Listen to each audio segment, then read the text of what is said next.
we have been discussing on transmission photoelasticity, and we have said that you need to have stress optic law to relate the fringe patterns observed to stress information,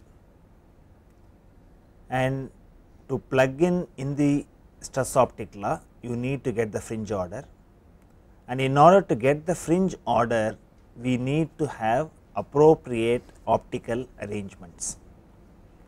We have looked at plane polariscope, we have also looked at a circular polariscope, and I said one of the convenient means to quickly identify the fringe order is in white light.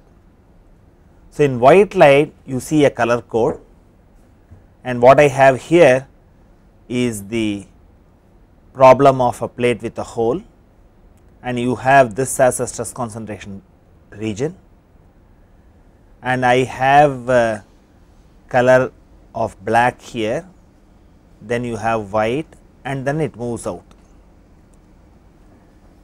and you see a rich play of colors, and the play of colors give an indication what is the gradient of the fringe variation.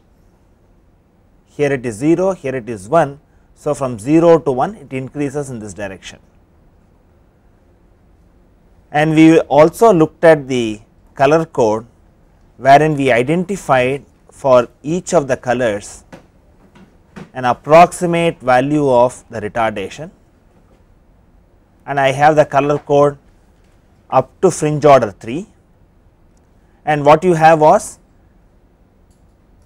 dull red to blue transition, you have a tint of passage and you label that as fringe order 1, and the corresponding retardation is about 577 nanometers. The second transition happens between rose red and green, that is what you have here. This is your fringe order 2, and if you look at the retardation, it is double that of 577 closely. Then you have another tint of passage between orange red and then green, and beyond fringe order 3 the colors tend to merge, though it is not shown in this picture. The picture stops at fringe order 3. Beyond fringe order 3 the colors merge. It is very difficult to associate a particular color to a fringe order beyond fringe order 3, and this gives a fairly good idea. When it is black I have fringe order is 0, and when it is a blue red transition you have fringe order 1, and rose red and green transition you have fringe order 2. Similarly, you have orange red and shade of green which is fringe order 3. You can tune your eyes to get this, and you can have a picture of how these fringes look like. So, you have the variation here, and this gives an indication how to find out the gradient direction. In conventional photoelasticity, color was primarily used to find out the gradient more than quantitative estimation. And we have also looked at a summary wherein we saw what we had as fringes in plane polariscope and what we had as fringes in circular polariscopes. In a circular polariscope you have a dark field as well as a bright field, and because the way the model is loaded and also from theory of elasticity solution, the outer boundary fringe order is 0. This was also seen in the color code when we looked at circular disc in color. We had shade of gray followed by black on the boundary. So, this is fringe order 0, and this is the load application point. So, you know the fringe gradient direction from 0 it goes to increase towards this. So, by knowing the 0th fringe order and the gradient in the direction it increases or decreases, it is possible to label the fringes.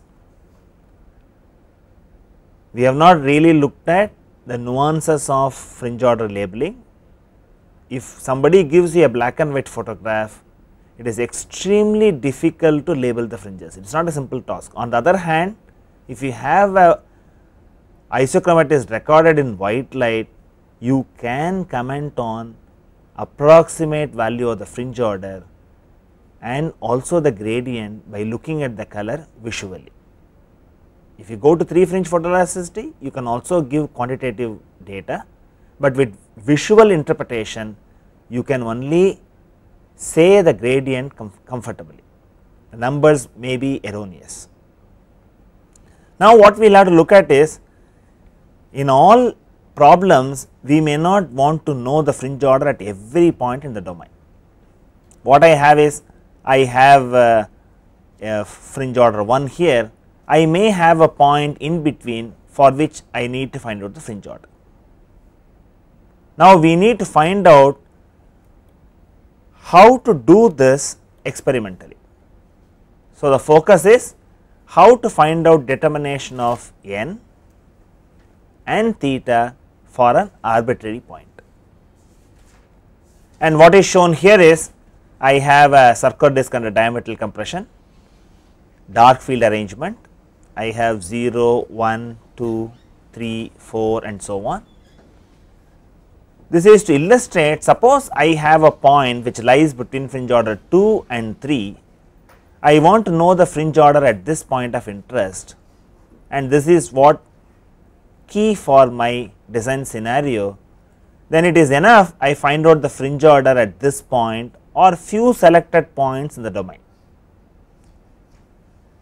I need not go and find out and use the complete whole field information. This I emphasized earlier. Experimental methods, particularly optical techniques, give you whole field information. From a design point of view, you may not require all that information. You may want to know information only at few selected points. Particularly when you go for a stress concentration problem, you would like to estimate the stress concentration factor, and in that case you may want to know what is the maximum stress and what is the average stress. So, you may want to find out fringe order at these 2 locations. So, in addition to looking at the whole field information, there are also requirements where you have to find out the fringe order at selected points.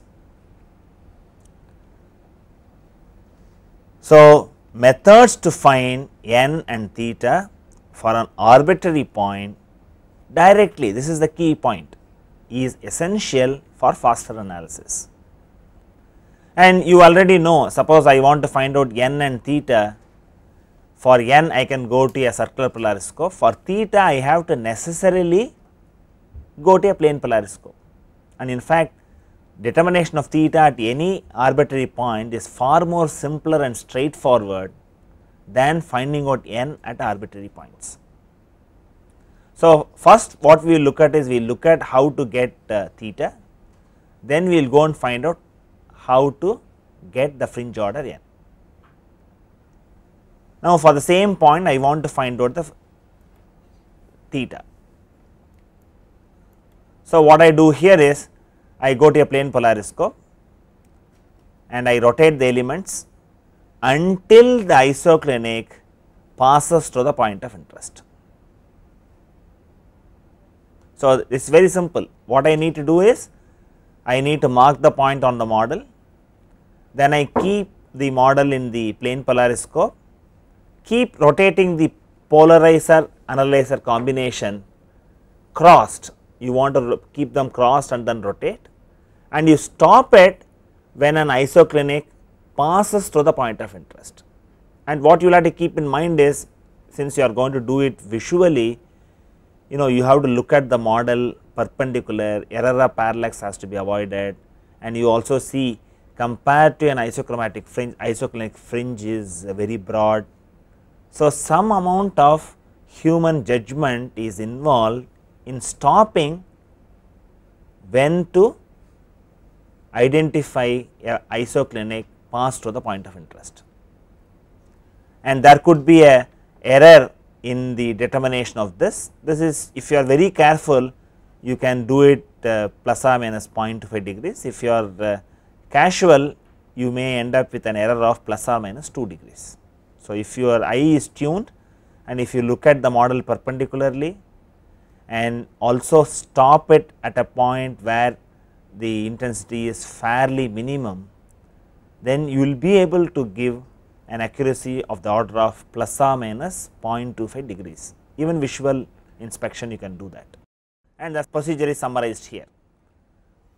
What I have explained is summarized here. So, keep the model in a plane polariscope, rotate the analyzer and polarizer crossed until an isoclinic passes through the point of interest. The orientation of the analyzer gives the isoclinic angle, because we have labeled the analyzer angle with respect to the horizontal, and that itself directly gives what is the isoclinic at the point of interest. A 30-degree isoclinic has passed through it, and this is pictorially represented in this diagram. So, you will always find the angle of polarizer and analyzer are separated by 90 degrees, indicating that they are crossed, and we have stopped this crossed position of polarizer and analyzer when analyzer has reached 30 degrees. This has passed through the point of interest. So, the value of theta at this point, after looking at the analyzer, you find it is 30 degrees. And it is simple. Suppose I want to find out for another point, mark the point and find out when does the isoclinic fringe pass through it, then stop it, find out the analyzer, and you get the isoclinic angle, as simple as that. The only difficulty is, because the isoclinic fringe is very broad, your involvement in interpretation and stopping the crossed polarizer analyzer combination is crucial in deciding the accuracy. In modern days, you replace your human eye with an electronic camera and you do intensity processing, and you are in a position to enhance the accuracy. So, determination of theta is fairly simple. Now, we move on to find out how to get fringe order n.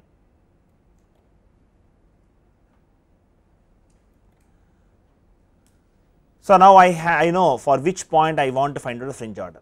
We have deliberately taken this point not lying on any one of the fringe orders. In this case, I have taken it between fringe order 2 and 3, and this is a dark field recorded image. Suppose you are given a choice, you have to find out the fringe order and this is the data available. How will you proceed? If you want to improve the accuracy, you need to have as many data as possible. The simplest thing is try to fit a curve of variation, because I know the fringe order at selected points, and if I know the fringe order selected points, join them, and this point lies in between that. So, you can find out from the graph what is the fringe order at the point of interest. Suppose I have sufficient number of fringe orders, even recording dark field alone would be sufficient. If you do not have several data points, you can record a dark field image, you can record a bright field image. So, you have additional data points, and from that you can find out what happens at the point of interest, draw a graph, and that is what precisely we will do. And in this case, even a dark field image is sufficient, because suppose I take a line along this passing to the point of interest, it would cut several fringe orders.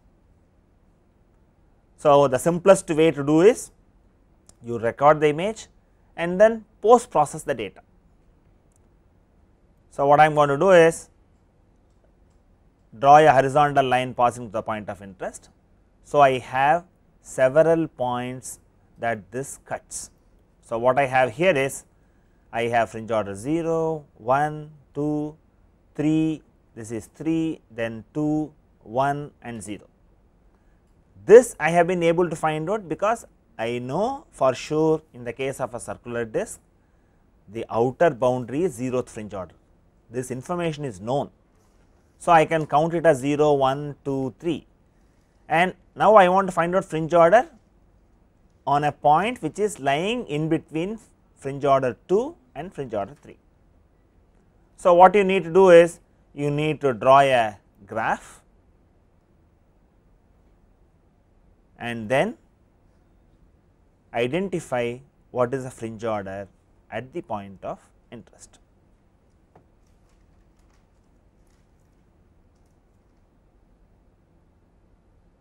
And that is what is shown in this slide. So, what you do is identify the points where the line cuts the fringe orders, draw a graph between position and fringe order, and that is shown below.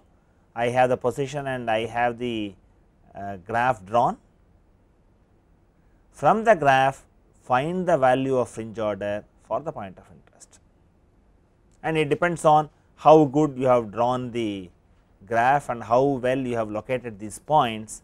Your accuracy is dictated by that, and here it turns out to be fringe order at the point of interest is 2.8, that is what you get here. But if you want to have a real improvement, you need to resort to what are known as compensation techniques.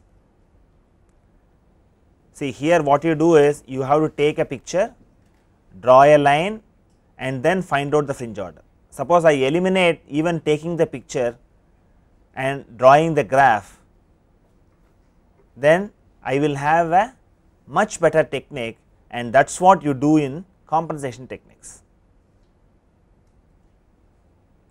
So, one simple approach is plot a graph and then do it, and if you want to improve the performance and also improve the accuracy, you have to resort to what are known as compensation techniques,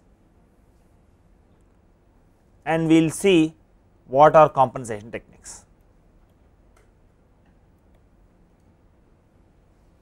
See, the moment you come to compensation techniques, you have to go back and then see how we evaluated the retardation matrix. In a Jones calculus representation, we have indicated a retarder by a matrix, and I have also said we are adding or subtracting retardation with respect to the reference axis. The reference axis at the point of interest coincide with the principal stress direction. This is very important. I emphasize even at that point, you need to find out in which axis you add or subtract retardation. This is a very key point. The moment you come to compensation technique, even an optical method becomes the point by point, because we have in general said when you have a fringe pattern observed, you get the whole field information. If you are able to interpret from that photograph, well and good. The moment I go to a compensation technique, whatever I do pertains to the particular point of interest. I may see in the process of compensation methodology, I may still see some fringe contours away from the point. They do not have physical meaning. The physical meaning is attached only to the point of interest. This will become clear when we look at the technique and how we do it. So, do not think a whole field technique always gives whole field information. The moment you employ a compensation technique, you reduce this to a point by point method. So, this is what you have. Compensation techniques are basically point by point techniques.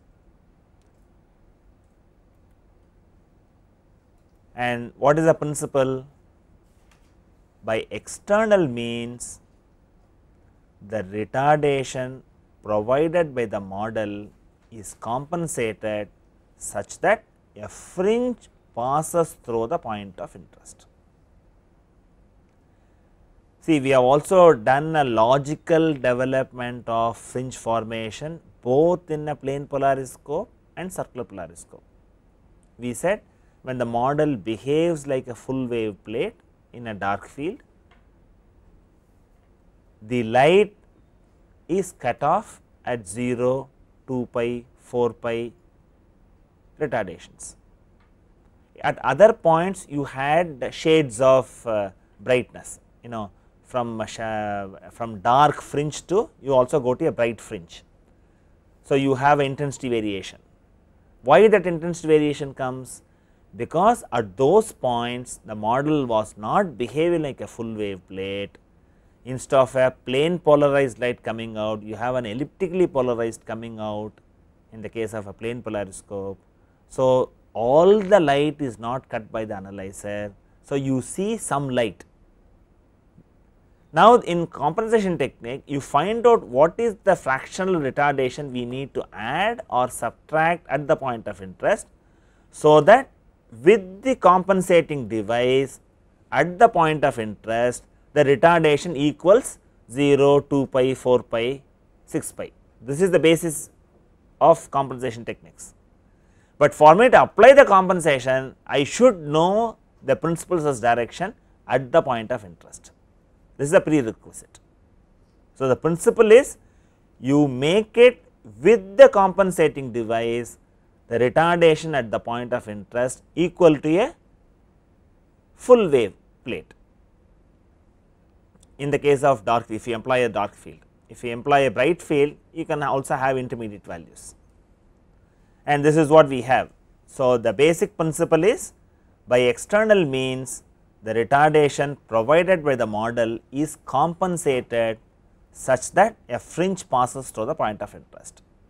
And the moment I bring in compensation, see, I also made a statement that in photoelasticity you get only positive fringe orders. This refers to total fringe order, sigma 1 minus sigma 2 equal to n f sigma by t or n f sigma by h. Because sigma 1 minus sigma 2 is always positive, n is always positive. But when I do compensation, the compensation can be positive or negative. You should not confuse these two, because the retardation may be greater than 2 pi, I may slightly reduce it and bring it to 2 pi. So, I have to have compensation as negative value. It may be slightly lower than fringe order 1, I may add compensation to increase it to fringe order 1. So, the moment I come to compensation technique, first is it is a point by point methodology.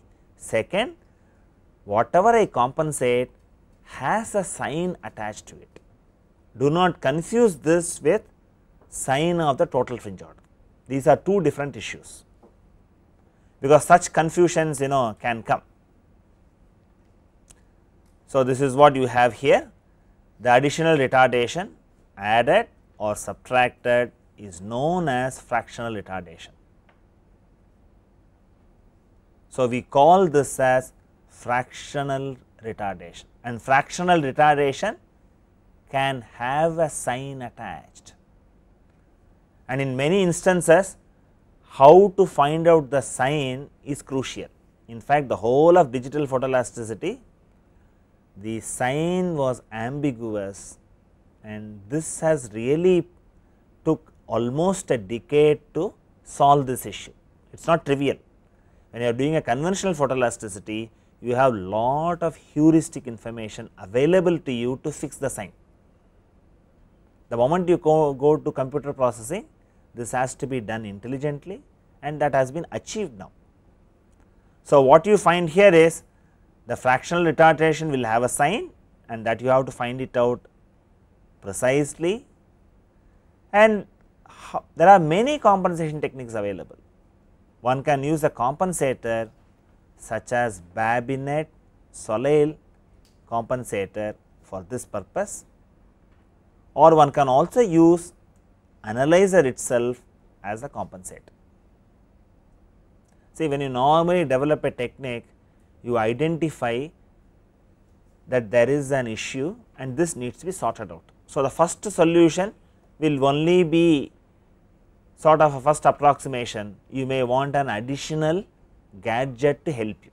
So, if you look at Babinet-Soleil compensator, it is an additional piece of equipment which need to be attached to the polariscope and then find out the compensation. On the other hand, as techniques develop, people also devise without an additional element. Can we do something with the optical arrangement itself, go back to the equations and find out whether you could improve upon and find out one of the elements itself can behave like a compensator. So, that is how you have analyzer itself is being used as a compensator. This has a special name, you have a person invented it. So, you call that as a Tardy's method of compensation. So, what we will do is we will look at Babinet's-Rail compensator as well as compensation by using the analyzer. And you have ready made equipments available for Babinet's-Rail compensation,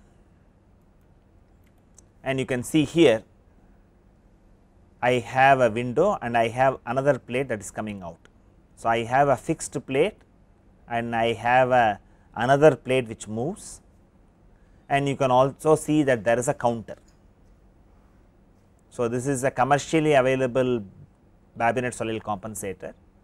This is from Vishay Measurements Group, and what you have here is I have two elements, one element is stationary, other element moves. This can be rotated by rotating this knob and the counter value will change. You need not sketch this, you just observe this. Later I have a simpler sketch which you can note it down. And what you have is when they supply a compensator like this, they also supply a calibration graph. So, this graph goes with the compensator, this is supplied by the manufacturer himself. So, what is that you need when you want to look at a compensation? See, you have read elaborately what is a retardation plate, what are wave plates. Wave plates, by changing the thickness, if you have a crystal plate, by changing the thickness you can adjust the retardation. And if I want to have plus and minus, this is also possible. So, the physics behind the Babinet's-Soleil compensator is I have a provision to adjust what is the effective thickness of the compensator. One could be positive, one could be negative, there are many combinations possible, one could be tapered. So, essentially what you are doing is you are trying to adjust that fractional part, so that at the point of interest model behaves like a full wave plate, and this is very interesting. And how do we go about?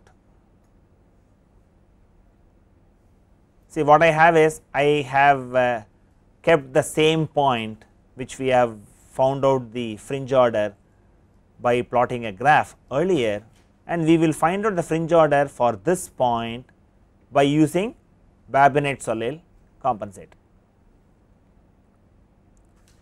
See, when we went and drew the graph, you did not want to find out the isoclinic at the point of interest. What you did was you simply took the photograph, then you drew the line and then identify points where the line cuts the fringe order, then you plotted a graph and picked out what is the fringe order at the point of interest. If you adopt that kind of a method, there is no need to find out the isoclinic angle at the point of interest, but that method is time consuming and also depends on the accuracy with which you have picked out other data points. On the other hand, compensation technique, I do not have to take a photograph. Imagine in old days when they had to take a film, develop the film and then make a print, only then they will be able to do it. Now, you have a digital camera, instantly you get the pictures, even processing the picture is not a big issue now. You have several image processing routines also have come, picking out this data is very simple. But now, with advancements in imaging, why do you go and work on a conventional approach? People thought that they will work on intensities, that is how digital photoelasticity developed. Even the basic philosophy in processing the data has changed, but nevertheless you need to know how you can do a conventional approach. That knowledge helps. This also helps in verifying whether your digital photoelastic algorithm is giving you the correct result, because you should always have a secondary method to check, because once you bundle everything as a software, it is a black box. Whether it is finite elements or whether it is experimental mechanics, if you are going to ultimately use the software, you should never use it as a black box. You should know how the software has been developed, and you should also have methods which helps you to verify whether the software is churning out correct results. So, from that point of view also, finding out the fringe order at any arbitrary point using a compensation technique is useful. So, do not think that with digital photoelasticity in with the press of a button I get all the fringe orders, then why I need to find out and learn compensation technique. Even to verify, some of those algorithms may fail at some places. There are limitations in any development, there are limitations. So, what you have here is I need to find out the fringe order at this point of interest. The moment I go for any compensation technique, I need to know the isoclinic angle at the point of interest. And how do I get the value of theta? And for this point we have already seen, I am just recapitulating it. So, we found that a 30 degree isoclinic passed through the point of interest. So, I have theta at this point of interest is 30 degrees. This information is needed for me to align the Babinet-Soleil compensator at the point of interest to introduce compensation. Understand this. Interestingly, even in digital photoelasticity, I need to get theta at the point of interest and then only go to find out fringe order n. Though in a conventional approach, I can find out theta separately and n separately. The moment I come to compensation techniques, I need to find out theta also at the point of interest and then only apply compensation. The same philosophy is extended in digital photoelasticity also. And you will also have to keep in mind when you are looking at compensation technique, when I do the compensation, which fringe order has moved and filled the point of interest. I am telling you in advance, so that when the animation comes, you observe these subtle points. First thing is, it is applicable only to the point of interest. Even though I see fringes elsewhere, they have no physical meaning. This you have to keep in mind. And second observation is, which fringe order has moved and occupied this, whether it is a higher fringe order has moved to the point of interest or lower fringe order has moved to the point of interest. This you have to keep in mind. So, now what we see is we have identified theta at the point of interest. Now, we go back and then see how do I use this information.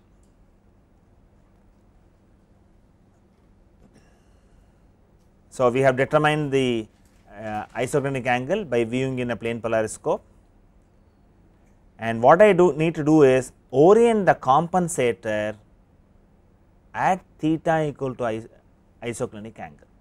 So, that is what you see here.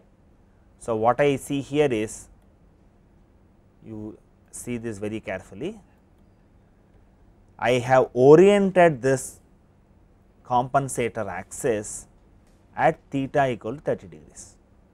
This is where I use this, and I think you need to sketch this figure. I will give a slightly complete figure here. So, I have this fringe pattern, I have to align this compensator at the angle of the isoclinic at the point of interest, because this compensation has to be done along the reference axis at the point of interest. The reference axis turn out to be principal stress direction at the point of interest, and principal stress at the point of interest has been determined from the isoclinic angle. So, now I align the compensator with that angle, then whatever the compensation I do, it is possible for you to obtain a calibration between the counter reading and the compensation added or subtracted. It is as simple as that. And what I have shown here is the compensator is put, and this is the field of view. The field of view is very small in the case of a Babinet-Soleil compensation. So, what you see here is only within this field whatever the interpretation, even within this field only at the point of interest the interpretation is valid, though you see a fringe background, they have no physical meaning when I apply the compensation. Right now compensation is not applied, right now only I have aligned. Even when I have aligned it, there is a base compensation is available until I rotate the knob and then make this fringe to move to this point of interest, I will not know what is the way to interpret the data. Now, what I will do is I am going to rotate the knob in such a manner a fringe passes through the point of interest. So, that is what is shown. You are rotating this knob and you have this in the field of interest, I have a fringe that passes through the point of interest. And we would have a enlarged view of this, and I will do the compensation again. Are you able to see? When I do the compensation, here which fringe order has moved to the point of interest? Higher fringe order has moved to the point of interest, and I see a fringe here. Do these branches have any physical interpretation? They do not have any physical interpretation. I see a fringe. So, that is why I said in all optical techniques, interpretation of recorded data is very crucial. Just because you see a fringe, I can't say this was fringe order 3. So, in all this point fringe order is 3, you can't conclude that way. What we have made observation is a higher fringe order has moved and occupied this position. So, that means what I have done is I have done the compensation in a manner whatever the fringe order is 3 minus, in this case it is the fringe order 3. So, 3 minus that compensation will give the fringe order at the point of interest. So, you get the heuristic information, what is the sign that you should attach to the fractional retardation. Suppose fringe order 2 has moved, then you need to add. Fringe order 3 has moved, so you need to subtract. So, whether to add or subtract depends on what observation you make at the point of interest. This will become very important when I go to Tardy's method of compensation, because Tardy method of compensation I can rotate it clockwise or anti-clockwise, and in the counter they have made it very user friendly. You rotate it in one manner, whatever the reading that you get, you are in a position to, you have a calibration chart, you are in a position to find out what is the fringe order at the point of interest. That is the way the calibration is slightly done differently, but the physics is same.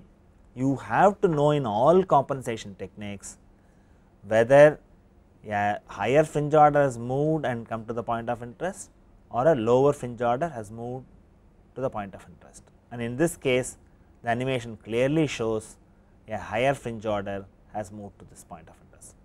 And when I start with, because in a Babinette Soleil compensator the field of view is only this, the other fringes are not affected. Other fringes are like what I have in the regular dark field, they still hold the interpretation as dark field fringes. In this region the interpretation is valid only for the point of interest. For illustration I have shown a big circle, actually it is the center of the circle. So, whatever the interpretation, data interpretation is applicable only to the point of interest when I apply compensation technique. Even though I see semblance of fringe elsewhere, they do not hold interpretational value to the physics of the problem. In this case, because the field of view is only restricted to this, these are still dark field fringes, do not worry about it, they are still dark field fringes, and you can attach 0, 1, I mean this is 1, 2, 3, all those valid. Within this region only for the point of interest you must attach the retardation, whatever the fractional retardation you should attach only to this point of interest. So, this is how you do the Babinette Soleil compensation. So, I stop the rotation of the knob until a fringe passes through the point of interest, and you need to note down the counter reading. and in this case the counter reading turns out to be 124.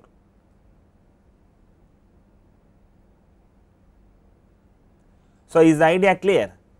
When I go to a compensation technique, I need to know, I need to mark the point of interest in some manner, then I need to find out the principal stress direction at the point of interest, align the compensator axis along the principal stress direction, then rotate the knob until a fringe passes through the point of interest. In a Babinet's-Sorel compensation, they have made the calibration in a manner, you find out the counter reading, you are in a position to use the graph supplied by them. So, this gives a null balance compensator calibration graph. Now, I have the counter reading is 124, I simply go in this graph and find out what is the fringe order. I get this fringe order as 2.82. So, this is far more accurate than finding out based on plotting your graph, and here I do not need to plot a graph. I have the calibration done just by noting the counter reading. You make a sketch of this graph, that is, you do not have to put all these fine values, you just show the shape of this, a linear variation, and you have fringe order 1, 2, 3, 4, and if I know the counter reading, it is possible for me to find out from this graph what is the fringe order. So, it is easier for you to do this, you have this as 2.82, and this is supplied by the manufacturer. He gives you 44 counts on the indicator, corresponds to one fringe order. This is for the particular piece that is supplied. So, this may vary from batch to batch or piece to piece, and this will be supplied by the manufacturer. And what I am going to look at is, we have also said one can find out compensation not by having an external element, but by simply handling the analyzer, and this is known as Tardy's method of compensation, and I am going to only list out the steps today, and we will see the mathematical development later. As before, you have to find out the principal stress direction at the point of interest using a plane polariscope.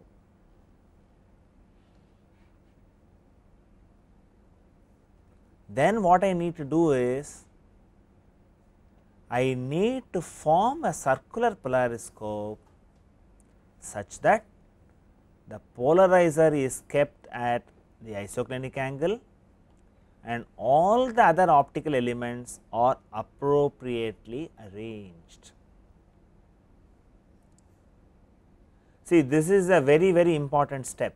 In the case of Babinet's-Sorel compensation, what we saw, we found out the principal stress direction and we took the Babinet's-Sorel compensator and aligned it along that axis. It was 30 degrees. So, you have the disc and then you put it like this, put it at the 30 degrees in that particular point of interest. The alignment was fairly simple. Suppose I want to use the analyzer itself as a compensator, then I need to rotate the entire polariscope to that angle of the isoclinic angle. So, that means the fringe field should not be affected. Here again we will send the circularly polarized light impinging on the model, then circularly polarized light, whatever the light that comes out of the model is analyzed by second quarter wave plate and analyzer, that would form the reference axis. And this one of the verification is whether you have rotated all the elements appropriately, is to verify after rotating all this, isochromatic fringe should remain same, it should not have any distortions or any changes. That ensures that you have rotated all the optical elements appropriately. So, it is very similar to keeping the compensator at the isoclinic angle at the point of interest. Then the next step what you do is you simply rotate the analyzer. Rotate only the analyzer such that a fringe passes through the point of interest. And what I have said is summarized. If the optical elements are correctly aligned, there should be no difference in the isochromatic field compared to the conventional arrangement. This is a check, because when you have a polariscope where you have to rotate each of the optical elements, they have to be rotated carefully, maintain the parity between the individual elements, because we want to have a polarizer and quarter wave plate separated by 45 degrees, and you need to have the slow axis at 135 from the horizontal. Now it becomes appropriately when with respect to the basic isoclinic angle. So you need to keep that parity. So quarter wave plates should be crossed. Now I have the basis, whatever the analyzer axis, I will take that as a base, and what I need to do is I need to rotate the analyzer until a fringe passes through the point of interest. Now what I will do is, you will be surprised that whatever the angle that I rotate is crucial, that itself will give you what is the value of the fractional retardation. And that sign, how will you attach?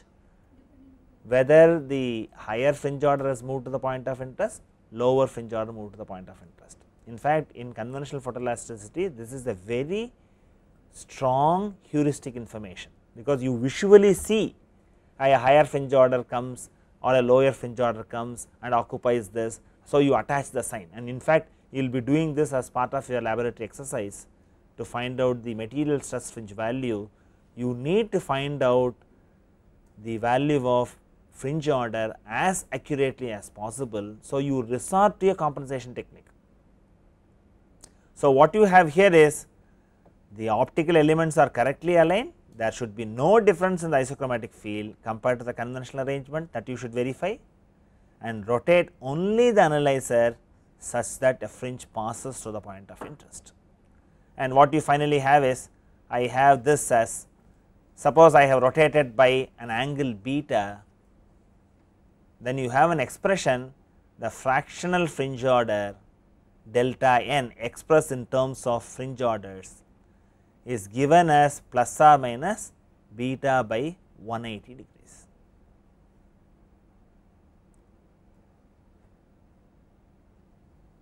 So, in the Tardim's method of compensation, your focus is to find out the angle beta that is necessary to keep the analyzer, so that a fringe passes to the point of interest, and beta is also referred from the isoclinic angle reference, and you have this as beta by 180 degrees, and this sign comes from your observation of higher or lower fringe order passing through the point of interest.